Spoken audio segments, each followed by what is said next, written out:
Civil dispute, uncivil tongue. There's an energy inside us, buried deep, which, once awake, is hard to quell or curb. It isn't minded to go back to sleep. A nerve's been touched that lay long undisturbed.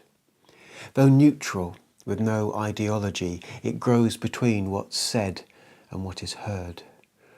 Triggered by immigrant technology, a yawning gap, abysmal and absurd.